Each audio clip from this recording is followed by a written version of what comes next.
ಎಲ್ಲರಿಗೂ ನನ್ನ ಚಾನಲ್ಗೆ ಪ್ರೀತಿಯ ಸ್ವಾಗತ. ಇವತ್ತು ಮಶ್ರೂಮ್ ಪಲಾವ್ ಮಾಡಿದೆ, ತುಂಬ ಚೆನ್ನಾಗಿತ್ತು. ಅದು ಹೇಗೆ ಮಾಡೋದಂತ ನೋಡೋಣ ಬನ್ನಿ.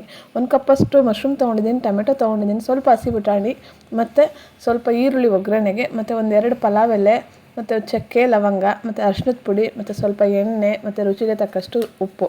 ಮತ್ತು ರುಬ್ಕೊಳ್ಳೋಣ ಬನ್ನಿ. ಪುದೀನ ಸ್ವಲ್ಪ, ಕೊತ್ತಂಬರಿ ಸ್ವಲ್ಪ, ಮತ್ತು 1-2 ಗೆಡ್ಡೆ ಬೆಳ್ಳುಳ್ಳಿ, ಒಂದು ಅರ್ಧ ಇಂಚು ಶುಂಠಿ, ಸ್ವಲ್ಪ ಕಾಳು ಮೆಣಸು, ಚಕ್ಕೆ ಲವಂಗ, ಒಂದು ಈರುಳ್ಳಿ, ಇಷ್ಟು ತೊಗೊಂಡಿದ್ದೀನಿ ರುಬ್ಬಕ್ಕೆ. 2 ಗ್ಲಾಸಷ್ಟು ಅಕ್ಕಿನ ತೊಳೆದು ಸೈಡ್ಗೆ ಎತ್ತಿಟ್ಕೊಂಡಿದ್ದೀನಿ. ಮತ್ತು ಇದನ್ನು ರುಬ್ಕೊಬರೋಣ ಬನ್ನಿ. ರುಬ್ಬಕ್ಕೆ ಸ್ವಲ್ಪ 4-5 ಹಸಿಮೆಣಸಿನ್ಕಾಯಿ ಮತ್ತು ಬೆಳ್ಳುಳ್ಳಿ 2 ಗೆಡ್ಡೆ ಅಷ್ಟು ತೊಗೊಂಡಿದ್ದೀನಿ. ಇದನ್ನೆಲ್ಲನೂ ಹಾಕ್ಕೊಂಡು ಮಿಕ್ಸಿಗೆ ನೀಟಾಗಿ ರುಬ್ಕೊಬರ್ಬೇಕು. ಕಾಯಿ ಬೇಕಾದರೂ ಹಾಕೋಬೋದು, ನಾವು ಕಾಯಿ ಹಾಕಲ್ಲ. ಬೇಕಾದ್ರೆ ಕಾಯಿ ಹಾಲು ಸ್ವಲ್ಪ ಸೇರಿಸ್ಕೋಬೋದು. ನಾನೇನೂ ಇಲ್ಲ, ಸಿಂಪಲ್ಲಾಗಿ ಮಾಡ್ತಾಯಿದ್ದೀನಿ ನೋಡಿ.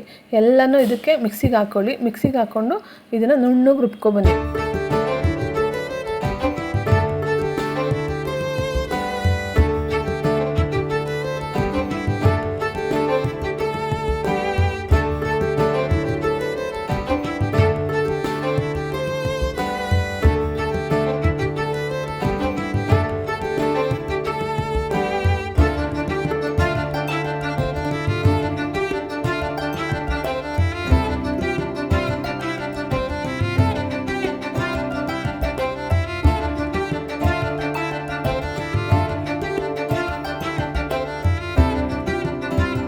ಸ್ಟವ್ ಮೇಲೆ ಒಂದು ಕುಕ್ಕರ್ ಇಟ್ಕೊಂಡಿದ್ದೀನಿ. ಕುಕ್ಕರ್ಗೆ ಸ್ವಲ್ಪ ಎಣ್ಣೆ ಹಾಕ್ಕೊಂಡಿದ್ದೀನಿ, 1 ಕಪ್ಪಷ್ಟು. ಮತ್ತು ಈರುಳ್ಳಿ 2 ಈರುಳ್ಳಿ ಹಾಕಿದ್ದೀನಿ, 2 ಪಲಾವ್ ಎಲೆ, ಮತ್ತು ಒಂದೇ ಒಂದು ಚಕ್ಕೆ, ಒಂದೇ ಒಂದು ಲವಂಗ ಹಾಕ್ಕೊಂಡಿದ್ದೀನಿ. ಜಾಸ್ತಿ ಮಸಾಲೆ ಏನು ಯೂಸ್ ಮಾಡ್ತಿಲ್ಲ, ಸ್ವಲ್ಪ ಮಸಾಲೆ ಹಾಕ್ಕೊಂಡಿದ್ದೀನಿ. ಮತ್ತು ನೋಡಿ, ಇದು ಈರುಳ್ಳಿ ಚೆನ್ನಾಗೆ ಕಂದು ಬಣ್ಣ ಬರಬೇಕು, ಅಲ್ಲಿವರೆಗೂ ಸ್ವಲ್ಪ ಫ್ರೈ ಮಾಡ್ಕೊಳ್ಳಿ. ನಾನು ಇಲ್ಲಿ ಬಿಳಿ ಈರುಳ್ಳಿ ತೊಗೊಂಡಿದ್ದೀನಿ, ಇದು ಕೆಮ್ಮಿಗೆ ತುಂಬ ಒಳ್ಳೆಯದು, ಹಾಗಾಗಿ ಬಿಳಿ ಈರುಳ್ಳಿನೇ ಹಾಕಿದ್ದೀನಿ ನಾನು.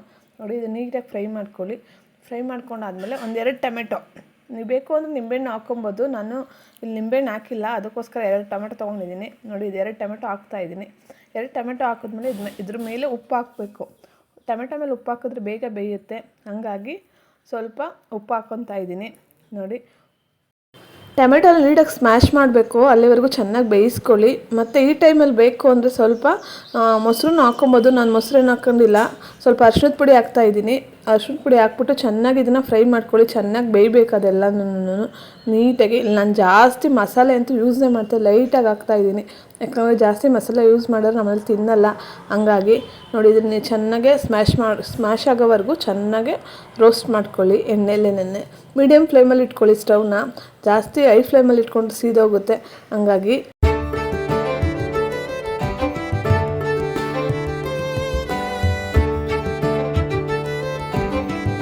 ನೆಕ್ಸ್ಟ್ ಇದಕ್ಕೆ ಒಂದು ಬೌಲಷ್ಟು ಮಶ್ರೂಮ್ ಎತ್ತಿಟ್ಕೊಂಡಿದ್ನಲ್ಲ, ತೊಳೆದು ಅದನ್ನ ಮೇಲೆಲ್ಲ ಸಿಪ್ಪೆ ತೆಗೆದು ಎತ್ತಿಟ್ಕೊಂಡಿದ್ದೆ, ಅದನ್ನು ಹಾಕ್ತಾಯಿದ್ದೀನಿ. ಇದನ್ನು ಎಣ್ಣೆಲಿ ಚೆನ್ನಾಗೆ ಫ್ರೈ ಮಾಡ್ಕೊಳ್ಳಿ.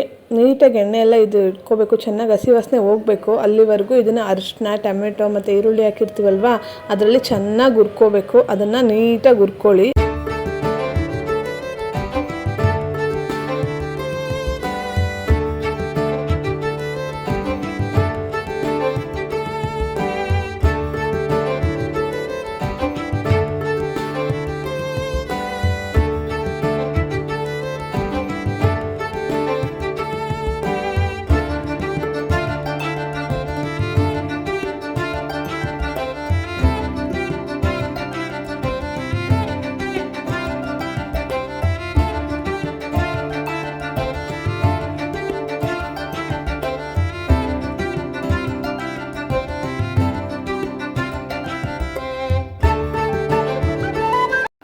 ನೆಕ್ಸ್ಟ್ ಈ ಕಡೆ ರುಬ್ಬಿಟ್ಕೊಂಡಿರ್ತೀವಲ್ಲ ಮಸಾಲೆ, ಅದನ್ನು ಇದಕ್ಕೆ ಹಾಕ್ಕೊತಾ ಇದ್ದೀನಿ. ಇದಕ್ಕೆ ಹಾಕ್ಕೊಂಡು ನೀಟಾಗಿ ಅದನ್ನು ಚೆನ್ನಾಗೆ ಫ್ರೈ ಮಾಡ್ಕೋಬೇಕು, ಹಸಿ ವಾಸನೆ ಹೋಗೋವರೆಗೂ.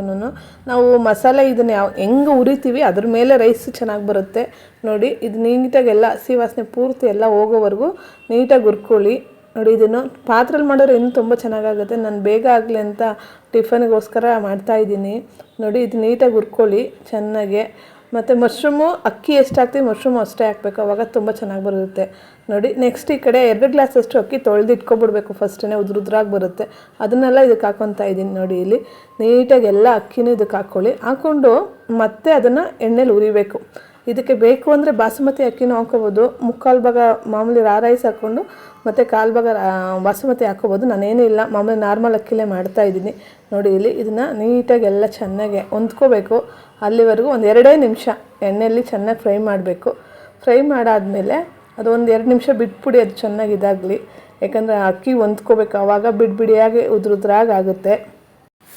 ನೆಕ್ಸ್ಟ್ ಇದಕ್ಕೆ ಇದೊಂಚೂರು ಎಣ್ಣೆಲ್ಲ ನೀಟಾಗಿ ಫ್ರೈ ಆದಮೇಲೆ ನಾನು 1 ಗ್ಲಾಸಿಗೆ 2 ಗ್ಲಾಸ್ ನೀರು ತೊಗೊಳ್ಳಿ. ಅಕಸ್ಮಾತ್ ಮಶ್ರೂಮ್ ಜಾಸ್ತಿ ನೀರು ಬಿಟ್ಕೋತು ಅಂದರೆ ಸ್ವಲ್ಪ ನೀರು ಕಮ್ಮಿ ತೊಗೊಳ್ಳಿ. ನೋಡಿ ಇಲ್ಲಿ ನಾನು ಈ ಗ್ಲಾಸಲ್ಲಿ ಅಕ್ಕಿ ತೊಗೊಂಡಿದ್ದೀನಿ, ಅಕ್ಕಿ ತೊಳೆದು ಎತ್ತಿಟ್ಕೊಂಡಿದ್ನಲ್ವ, ಅದೇ ಗ್ಲಾಸಲ್ಲಿ 2 ಗ್ಲಾಸು ನೀರು ಹಾಕ್ತಾಯಿದ್ದೀನಿ. ಒಂದು ಗ್ಲಾಸ್ ಅಕ್ಕಿಗೆ 2 ಗ್ಲಾಸ್ ನೀರು ಹಾಕ್ತಾಯಿದ್ದೀನಿ. ನೋಡಿ ಇಲ್ಲಿ ನೀಟಾಗಿ ನೀರಲ್ಲಿ ಹಾಕಿದ್ಮೇಲೆ ಇದನ್ನು 2 ವಿಸಿಲ್ ಕೂಗಿಸ್ಕೊಳ್ಳಿ. ಲಿಡ್ ಕ್ಲೋಸ್ ಮಾಡಿಬಿಡ್ತಾಯಿದ್ದೀನಿ. 2 ವಿಸಿಲ್ ಕೂಗಿಸ್ಕೊಂಡ್ರೆ ನಮಗೆ ಮಶ್ರೂಮ್ ರೈಸ್ ರೆಡಿ ಆಗುತ್ತೆ. ನೋಡಿ ಇಲ್ಲಿ ಮಶ್ರೂಮ್ ಪಲಾವ್. ಇದನ್ನೇ ಮಶ್ರೂಮ್ ಬಿರಿಯಾನಿ ಇನ್ನೂ ವೆರೈಟಿಯಾಗಿ ಮಾಡ್ಬೋದು, ಅದು ನೆಕ್ಸ್ಟ್ ಬ್ಲಾಗಲ್ಲಿ ಮಾಡಿ ತೋರಿಸ್ತೀನಿ. ನೋಡಿ ಇಲ್ಲಿ ಎಷ್ಟು ಚೆನ್ನಾಗಿ ಬಂದೈತೆ ಅಂದರೆ ತುಂಬ ಚೆನ್ನಾಗಿ ಬಂದಿದೆ. ನೋಡಿ ಇಲ್ಲಿ ನೀಟಾಗಿ ಮಸಾಲೆ ಎಲ್ಲ ನೀಟಾಗಿ ತಿರ್ವಾಕೊಬೇಕು. ನೋಡಿ ಇಲ್ಲಿ ಪೂರ್ತಿ ಅದೆಲ್ಲನೂ ನೀಟಾಗಿ ನೋಡಿ, ಒಂದು ಕಡೆನೂ ವೈಟಾಗಲಿ ಅಥವಾ ರೈಸು ಇದಾಗಲಿ ಏನೂ ಆಗಿಲ್ಲ, ನೀಟಾಗಿ ಬಂದಿದೆ. Thank you for watching my video. Please subscribe ಮಾಡಿ, ಸಪೋರ್ಟ್ ಮಾಡಿ. Thank you.